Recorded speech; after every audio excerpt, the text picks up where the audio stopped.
So రాత్రి survey చూశారుగా. సర్వేలో కూడా అదే చెప్పింది, ఎక్కడ తగ్గేదే లేదంటున్నది సర్వేలో కూడా. కేసీఆర్ గారు ఎక్కడ తగ్గేదే లేదు, రేపు దేశ రాజకీయాల్లో కూడా కేసీఆర్ గారు కూడా తగ్గేదే లేదని రాష్ట్రం మోడీ గారు కార్యవర్గ మీటింగ్ పెట్టిన ఎన్ని రకాలైన ప్రపగండ చేసిన రాష్ట్ర ప్రజలు పూర్తిగా కేసీఆర్ ఎంబడే ఉన్నామని చెప్పిన సర్వే.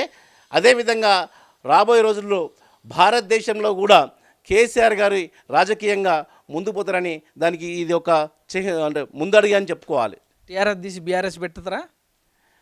మీరు మా తినే ముందు రుచి ఎందుకండి, చూద్దాం ముందు ముందు ఏం చేస్తారో మా కేసీఆర్ గారు చేస్తున్న ప్రతి రాజకీయ వ్యూహంలో మంచి మంచి వాళ్ళు చాలా ఆలోచన చేసిపోయే సందర్భాలు ఉంటాయి. సో అప్పుడు టీఆర్ఎస్కి పాటు పడ్డారు, ఇప్పుడు బీఆర్ఎస్ కూడా మీ వంతుగా కృషి చేసే అవకాశం ఉందా? కేసీఆర్ గారిని నమ్ముకున్నామన్నాం. కేసీఆర్ గారు బిడ్డ బాయింది దుంకురా అంటే దుంకుతాం, ఎందుకంటే అమరులు ఎంతోమంది అయినారు. రాష్ట్ర సాధనలో కేసీఆర్ గారి నాయకత్వాన్ని బలపరచడానికి, కేసీఆర్ గారిని ఇన్స్పిరేషన్ చేయడానికి, కేసీఆర్ గారిని ముందడుగు వేయడానికి, సార్ మా ప్రాణ త్యాగాలైనా సరే మీరు తగ్గేది లేదు, మీరు రాష్ట్ర సాధనకి ముందుకు పోండి అని చెప్పినారు.